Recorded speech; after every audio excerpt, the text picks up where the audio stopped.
नाचणी सत्व कसे घरी बनवायचे, चला तर मग बघूया। इथे मी नाचणी घेतलेली आहे अर्धा किलो आणि तिला चांगली मी वॉश करून घेत आहे, जोपर्यंत पाणी ट्रान्सपरंट होत नाही तोपर्यंत।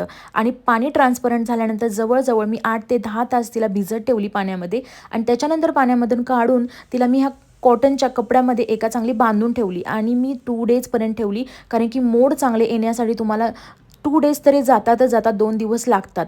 आणि 2 दिवसानंतर तुम्ही इथे बघू शकता असे मोड आलेले तिला आणि मग मी तिला सुकवलेली आहे आणि 2 दिवस सुकवली, कारण मी फॅनच्या खाली सुकवलेली आहे, सो त्यामुळे मग इथे चांगले सुकून झाल्यानंतर मग तिला भाजून घ्यायचे आणि जास्त वेळ भाजू नका, नाचणी काळपट पडते, सो त्यामुळे एक 5 ते 10 मिनटं खूप झाले। आणि त्याच्यानंतर थंड झाल्यानंतर मिक्सीमधून ग्राइंड करून घ्या आणि बारीक एकदम पीठ करा। तुमचा 6+ बेबी असेल तर त्याच्यासाठी चांगले चाळूनही घेऊ शकता। रिधू मोठा आहे 9+, सो त्यामुळे मी आता डायरेक्टली मिक्सीमधून काढल्यानंतर अशी घेते, कंटेनरमध्ये अशी भरून ठेवते।